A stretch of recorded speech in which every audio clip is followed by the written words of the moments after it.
አሁን የገባ መረጃም ፓስተር ሄኖክ ግርማ ከአሜሪካ መልስ አዲስ አበባ ኤርፖርት ላይ እንደገባ በፌዴራል ፖሊስ ቁጥጥር ስር ውሏል። ፍቼ ሰላሌን ህዝብ እንደምጠላ አይነት ትርጉም ይዞ ብዙዎች ጋር ደርሶ አይቻለው። ከማንም ዝምባም ጋር እንድነጋገር የምትጠሩን ምን ሆናችሁ? ኢየሱስ ሞቶልኛል፣ ኢየሱስ ተገልጦልኛል፣ ኢየሱስ ኪዳኔ አሜን ነው አሜን ሃሌሉያ። አምትፎግረው ፎግር አስለቅሶ አስረግዞ አስወልዶ አበክቶ ነው የሄደው። ሰላም ጤና ይስጥልኝ። በመላው ዓለም የምትገኙ ውድ ክርስትና እምነት ተከታዮች እንደምናችሁ። የልዑል እግዚአብሔር ስም የተመሰገነ ይሁን አሜን። ተዋህዶ መንደር እንግዲህ ከዚህም ከዛም ለናንተ ወቅታዊ ይሆናሉና እንዲሁም ትምህርታዊ ይሆናሉ ብዬ የማስባቸውን ነገሮች እንግዲህ ሰብሰብ አድርጌ ይዤላችሁ መጥቻለሁ ማለት ነው። በዛሬው ዕለት የተለያዩ እንግዲህ በክርስትና ህይወት ውስጥ ማወቅ ያለብንና ክርስትና ህይወትን እንግዲህ ለይተን ስናየው የሚደርሱብንና በሌላው እንግዲህ ሃይማኖት ውስጥ የሚታዩትን ነገሮች እንደ ኢንፎርሜሽን ይሆናችኋል ብዬ የማስባትን ነገር እንግዲህ ሰብሰብ አድርጌ ይዤላችሁ መጥቻለሁ ማለት ነው። ይሄን ነገር እንግዲህ ለማቅረብ የወደድኩት ለምንድን ነው? ብዙዎች እቺን ቤተክርስቲያን ይንቋታል። በዚህ ቤተክርስቲያን ውስጥ ግን የሚፈልጉትን ነገር ማድረግ ሲያቅታቸው ከዚህ ተገንጥለው ይወጡና በራሳቸው ህይወት ኑሮን ይጀምራሉ፣ ወይም መታወቅን ይፈልጋሉ። ነገር ግን ሳይሳካላቸው ሲቀር ስቲል የሚያጣጥሏትና እንግዲህ የሚወነጅሏት እቺንኑ ቤተክርስቲያን ነው ማለት ነው። ሌሎችም ደግሞ በተቻለ መጠን ያው የዚችን የቤተክርስቲያን ስም የማጥፊያ መንገዶች ለምሳሌ እንደ ጠንቋይ ምናምን እያሉ የሚያጣጥሉበትን መንገድ ፈልገው ስለሆነ እንግዲህ የሚኖሩት በዚህ ኑሯቸው የሚመጣ እንግዲህ ውጣ ውረድ አለ ማለት ነው። ያንን ውጣ ውረድ የሚደርሰውን ነገር እኛ እንደ ትምህርት ይሆናል ብዬ ነው እንግዲህ ይሄን ነገር ማቀርብላችሁ። እነዚህ ሰዎች ያሉበትን ህይወት እስቲ እንመልከትና የራሳችንን እንግዲህ ህይወትና አስተሳሰብ ደግሞ በኮሜንት እንጻፍላለሁ። እስቲ ወደ ፕሮግራሙ እንገባ።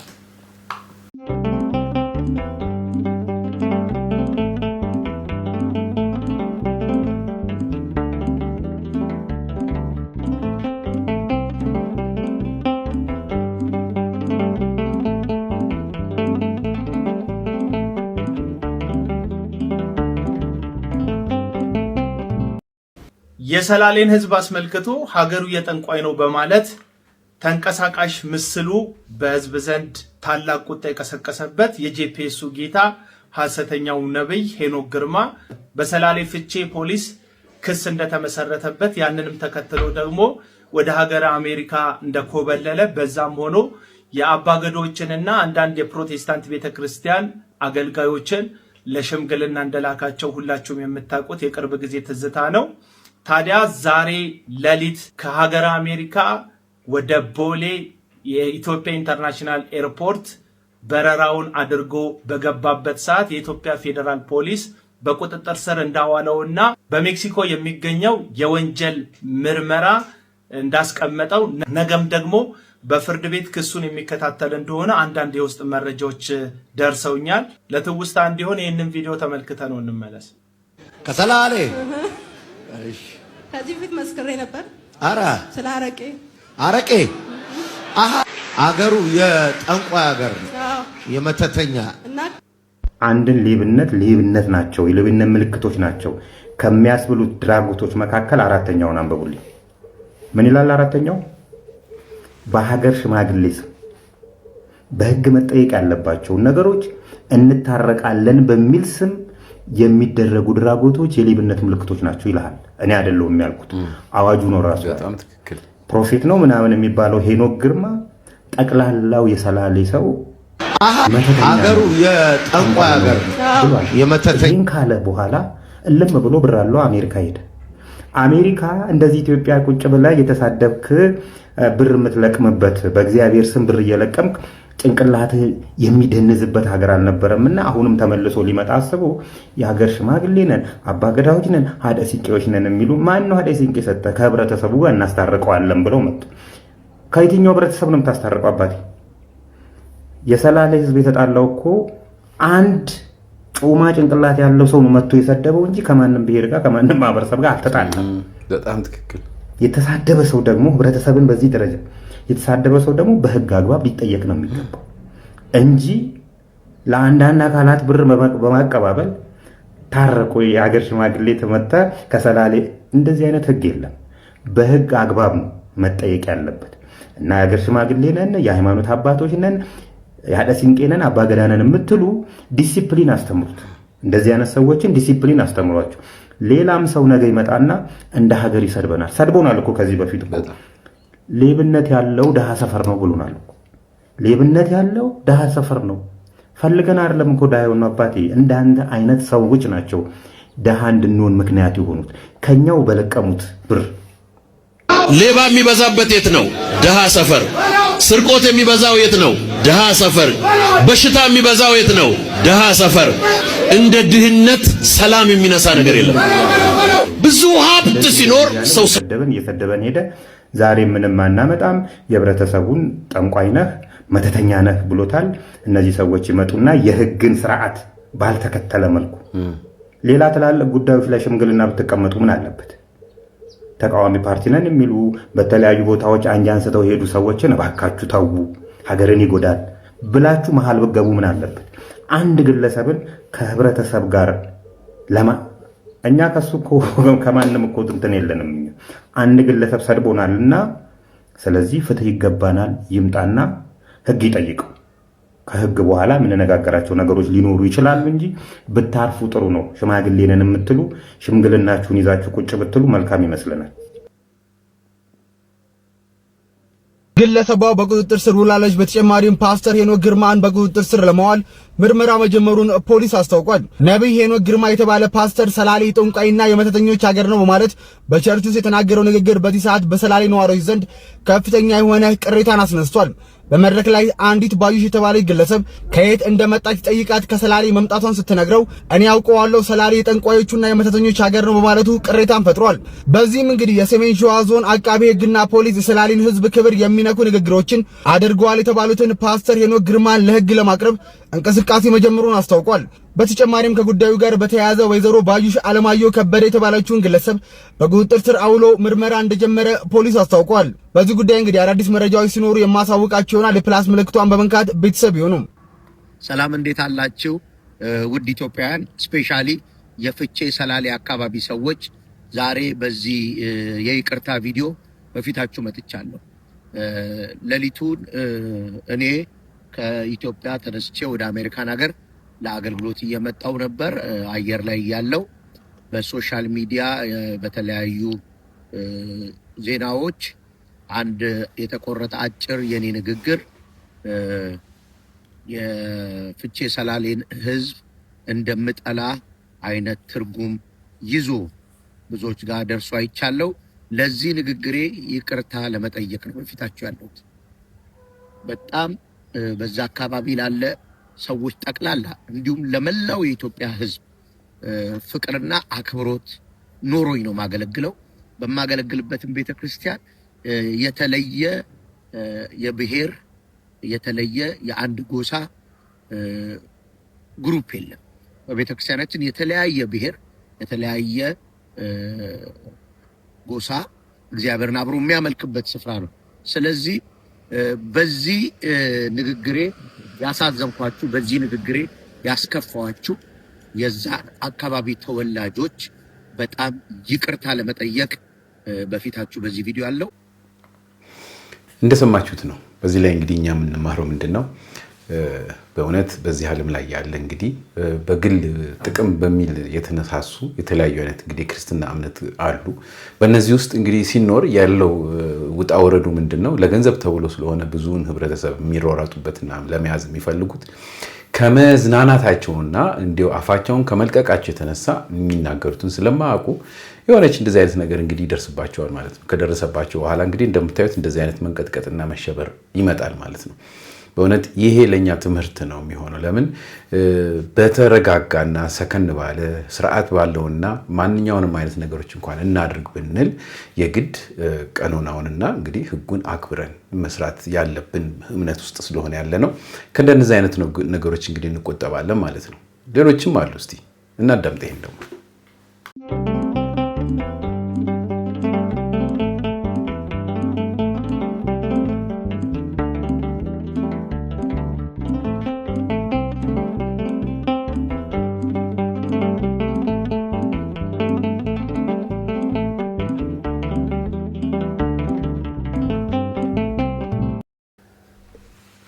ከማንም ዝምባም ጋር እንድነጋገር የምትጠሩን ምን ሆናችሁ?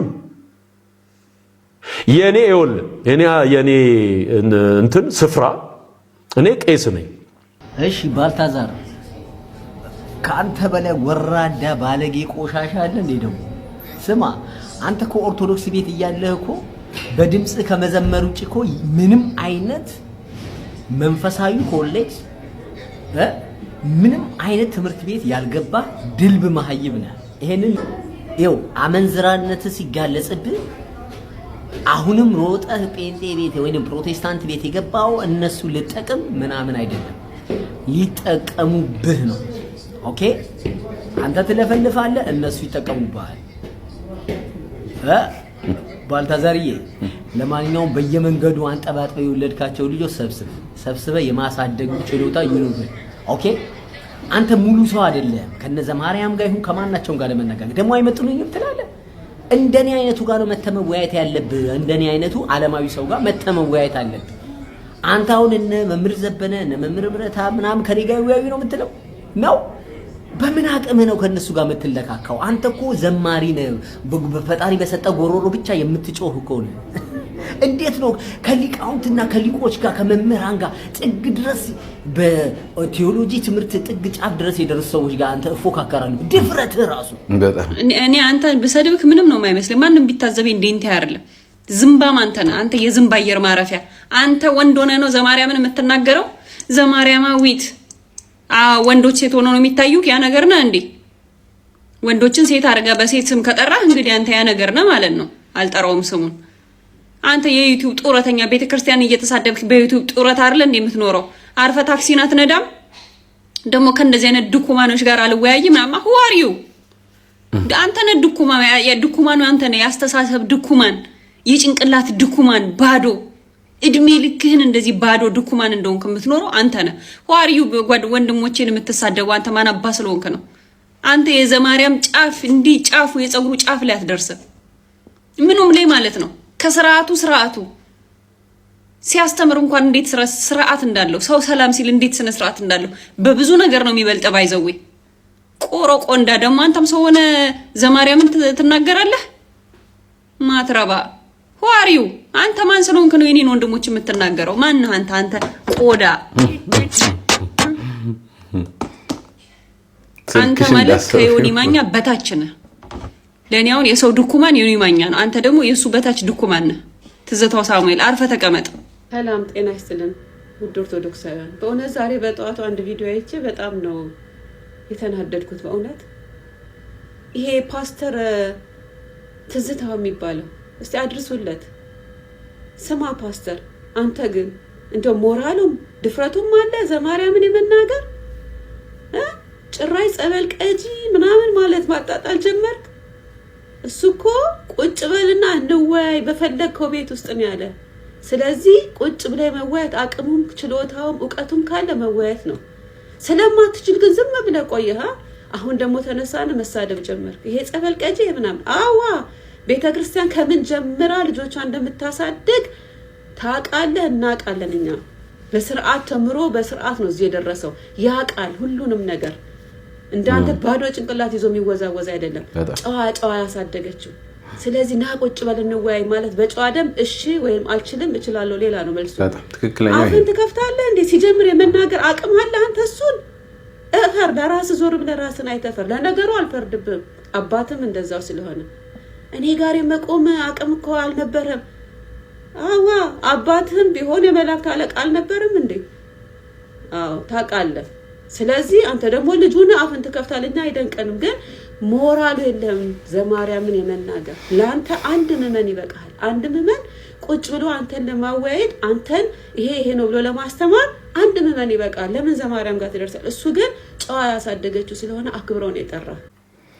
በእንደነዚህ አይነት ሰዎች እውነት መናደድም ሆነ ምንም አያስፈልግም። ለምን እነዚህ ሰዎች በኦርቶዶክስ ላይ ተጣብቀው የሚችሏትን አይነት እንግዲህ ነገር እየፈጠሩ የዋህ የሆነውን ህብረተሰብ እየሳቡ እንደገና ደግሞ የራሳቸውን ጥቅም እንግዲህ በዚህ በሶሻል ሚዲያ ለማግኘት መሯሯጥ ነው እንግዲህ ያለው ትልቁ ስራቸው ማለት ነው። ይሄንን እያወቅን ብዙ መናደድ ሳይሆን እንደው ነገራቸውን ግን ህይወታቸው ምን እንደሚመስል ለሌላው ማሳየትና ማስተማር ያለብን ነው የሚመስለኝ። በተረፈ ግን በጣም የሚገርመው ምንድነው እነዚህን ሰዎች አሁን እንደው በቃ ያስጠላው አይደለም ኦርቶዶክስ ሌላውም ሃይማኖት ሆኗል። እነሱን ማየትም ሆነ የነሱን ነገር መስማት በጣም አስጠልቶታል። እስቲ ከራሳቸው ከፕሮቴስታንት የሚናገሩትን ደግሞ ላሰማችሁ። ኦኬ ትዝታው ሳሙኤል እንኳን የፕሮቴስታንት ፓስተር አይደለም ደና ሞራል ያለው ጠንቋይ ታዳሚ ልጅ ነው። ከመጽሐፍ ቅዱስ ሕግ ጋር ብቻ ሳይሆን የተጣላው ከእውነትም ጋር ነው። በመጀመሪያ በየትኛውም ማህበረሰብ ውስጥ ዝምባም ተብሎ ሰው አይሰራም ማለት ጤነኛ አይምሮ ያለው ትክክል እግዚአብሔርን የሚፈራ እግዚአብሔርን የሚያገለግል ሞራል ያለው መጽሐፍ ቅዱስ ስለ አንድ ዳኛ ይናገራል። እግዚአብሔርን የማይፈራ ሰውንም የማያፍርበት ሞራል ስላለው ስለ ጭቅጭቋ ሲፈረድላት። ትዝታው ሳሙኤል የድሆች አስተማሪ የንፍጣሞች እረኛ አይደለም። ለዚህ ነው እግዚአብሔር ሪጀክት የሚያደርገው። ሰው በመጀመሪያ አንደበትህን አስተካክል። ከዛ በኋላ ይሄ ለሌሎች ነው የምናገረው። ትዝታው እንደዚህ አይነት ቁም ነገር ያለው እውነት ስለማይገባው ለትዝታው አላወራም። መጽሐፍ ቅዱስ የሚረግሟችሁን መርቁ ብሎ በግልጽ ይነግረናል። ክፉን በክፉ ፈንታ አትመልሱ። እኔን ያስተማረችኝ ቤተክርስቲያን ለጠላቶችህ ጸልይ ብለሃል።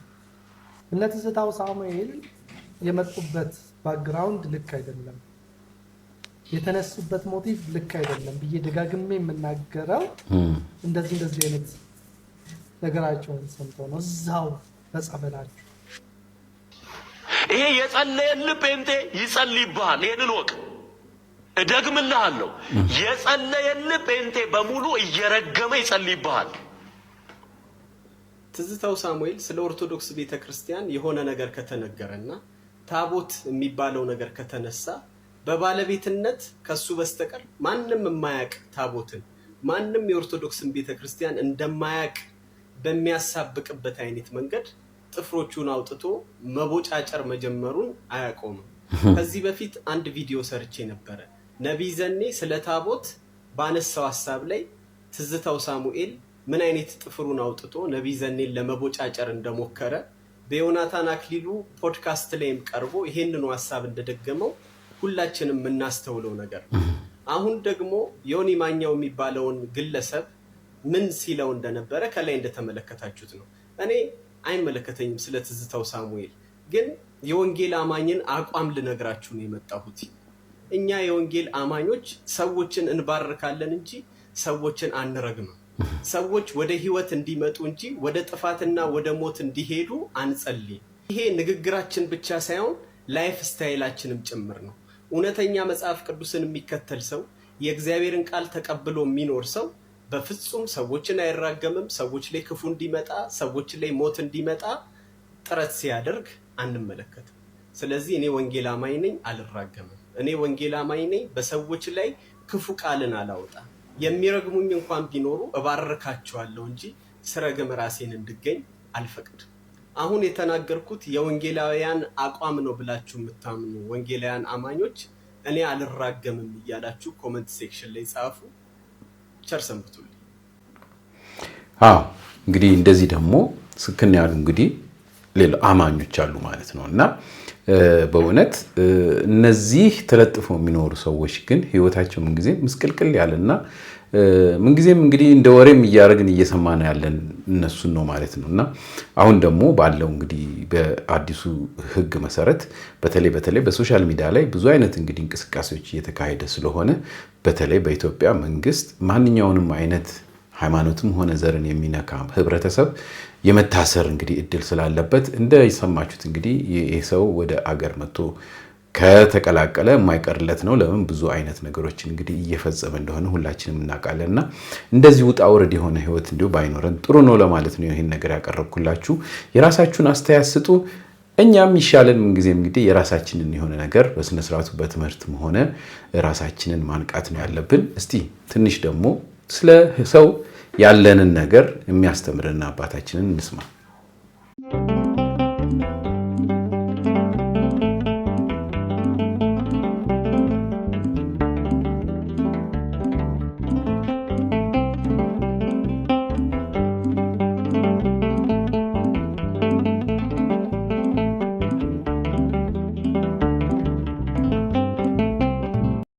ወዳጅና ጠላት የምንለየው መቼ ነው? ጅል ሁኑ ብሏል እንደ ክርስቶስ እንደ እባብ ልባም እንደ ርግብ የዋህ ሁኑ ተባለ። ወዳጅና ጠላት እኮ ባለመለየታችን ነው እንደ በግ ስንነዳ ይኖርም። ከዚህ የተነሳ እኮ ነው የሚያጠፋንን የሚያለማንን ከሚያጠፋን ማወቅ ያልቻልነው። እንደዚህ ያሉትን ሰዎች ወቋቸው እስኪ በሉኝ።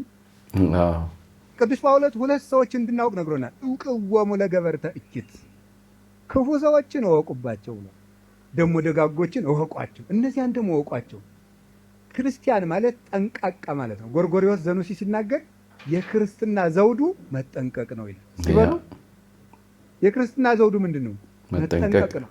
በአፍ መጠንቀቅ፣ በአካሄድ መጠንቀቅ፣ በኑሮ መጠንቀቅ ነው። የተጠነቀቀ ሰው ልባም ሰው ዘመንን ያልፋል። ልባም ሰው ሐሰበው ይደርሳል። ልብ ነው የጠፋው፣ ሌላ አልጠፋም በእውነቱ። ወሩ ጥር ላይ ነው። ቀኑ በ21 በኢትዮጵያ አቆጣጠር ለአስተርዮ ማርያም የመብርሃንን በዓሏን ለማክበር ከክርስቲያኖች ቤት አርፍጄ እንደደረሱ ታቦት ወጥቶ ነበር። ከታቦቱ አጠገብ አውደ ምሕረቱ ላይ ካህኑ ይሰብካል። አንዳንዱ ምእመን ተአምር ያዘለ ብጫቂ ወረቀት ለካህኑ ይልካል። ደግሞ ሌላ ታምር ለካህኑ ጆሮ ዲያቆን ያንሻኩካል። ካህኑ ታምር ነው ምእመናን አንድ ጊዜ እልል በሉ፣ አንኳኩ ይከፈታል፣ ጠይቁ ይሰጣል ይላልና ቃሉ። አጸደ ማርያም የተባለች እናት የማርያም ምስክር ልጇን አስተምራ በስቃይ በችግር ከአንዱ ዩኒቨርሲቲ ተመርቆ ወጥቶ ያለ ሥራ ሲኖር አምና በዚህ ሰዓት ተደጇ መጥቼ ተማጽኛት ነበር። ጸሎቴን ሰምታለች። ልጅም ሥራ ይዞ $100 ልኳል አሜሪካን ሀገር። ይህንን እያለ ስብከቱን አቋርጦ ተአምር ሲናገር በሴቶች እልልታ በወንዶች ጭብጨባ የኢትዮጵያዊ ስለት ከአሜሪካን ሀገር ተልኮ ሲገባ ጥያቄ አመጣለሁ አይኔ እስኪያረግ ዝምባ እላለሁ። ምንድነው እዚህ ሀገር ተምሮ መመረቅ እርግማን አይደል ወይ? ሰው ሀገር ለመስራት ተቸግሮ ማወቅ ምንስ ነው ዕውቀቱ? የተማሩት ነገር ለሀገር ካልጠቀመ ምንስ ነው መቸገር? ወድቀው ከፍ ያረጉት ሰው ሀገር ከቆመ ወይስ አልተቻለም እዚሁ ተምሮ እዚሁ ሀገር መስራት? የተማረ ሁሉ ጥሏት ከነጎደ ማን ነው ይችን ሀገር የሚያስተዳድራት? ምንድነው ማምላክ የሰው ሀገር ገንዘብ የሰው ሀገር ፍራንክ በልልታ ታጅቦ ከደጅሽ የመጣ በማለት እያማጥኩ ጥያቄ ወርጄ ጥያቄ ሰውጣ አውደ ምሕረቱ ላይ የካህኑ ስብከት ከታቦቱ ፊት ላይ ተቃጠልኩኝ የሚል አሰናብችኝ የሚል በሰው ላይ ያደረ ያጋንንት ጩኸት ከታቦቱ ዙሪያ አይኔ ነሽ ብርሃኔ እመቤቴ ማርያም አብሶ ማለኔ እያለ የሚዘምር ክብ የሰራ ወጣት። ይህንን እያየው ብዙ ጥያቄዎች ሳምጥ ሳጠራቅም አንድ አይነ ስውር ሰው ፊቴ ተደቀነ ምጽዋት ሊለቅም። ምነው መብርሃን ታደይ ይመስል አይኔ ነሽ እያለ አብሶማ እያለ ወጣቱ ሲዘምር ምን ይሰማው ይሆን? ከደጅሽ የመጣ ምስኪን አይነ ስውር ስል ጠይቃለሁ፣ ደግሞ ታዘባለሁ። ጥያቄ ያማጥኩኝ እንባን ወልዳለሁ። እዘኝ አዛኝቱ እዘኝ አዛኝቱ እዘኝ አዛኝቱ።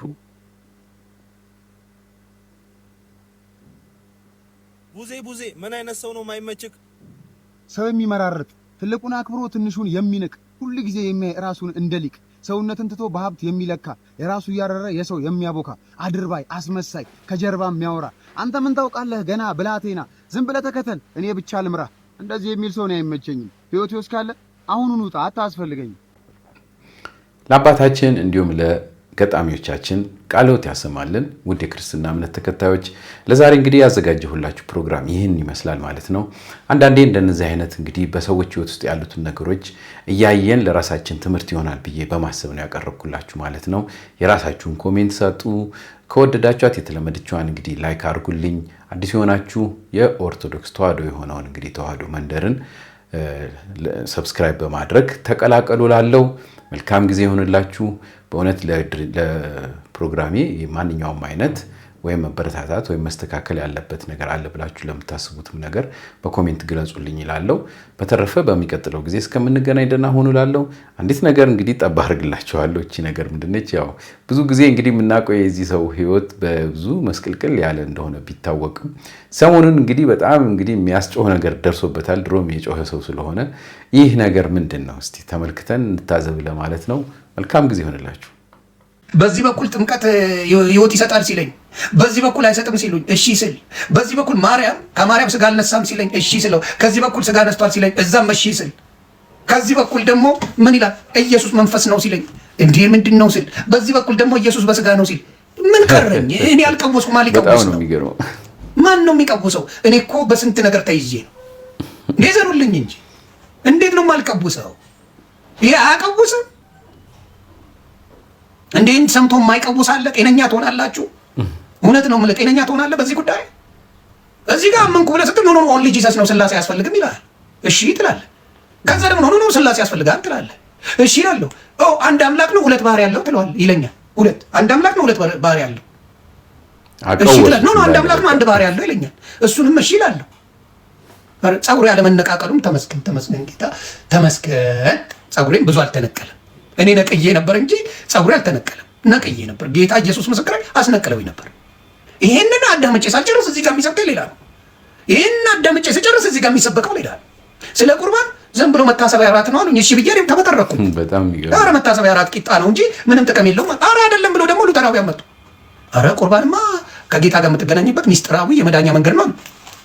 ሳልቀባጥር አትነግሩኝም ነበር እንዴ? ውሃስ ጥምቀት ውሃ ያመነ የተጠመቀ ይድናል። መጀመሪያ ማመን ነው አሉኝ። ጓልኩኝ። ውሃ ዝም ብሎ መረጨቱ ምንም ጥቅም የለውም ብዬ ጓገጭ አልኩኝ። ኧረ ይሁን ተሳስተሃል አሉኝ። ደግሞ መጣው ሌሎቹም ተሳስተሃል፣ ያመነ የተጠመቀ ይድናል፣ ያላመነ ይፈረድበታል ነው የሚለው። እንዴ ጥምቀቱ እኮ ከመዳን ጋር የተያዘ ነው አሉ። እንዴ ተው፣ አስቡልኝ ቤተሰብ እያሰባችሁልኝ። እኔ ወንድማችሁ እንደዚህ ባልቀውስ 8 ወር የቀወስኩትን መቼም ቀውሼ አላውቅም። እውነቱን ነው የምነግራችሁ። 8 ወር የቀወስኩትን እኔ በህይወቴ ቀውሼ አላውቅም። ጌታ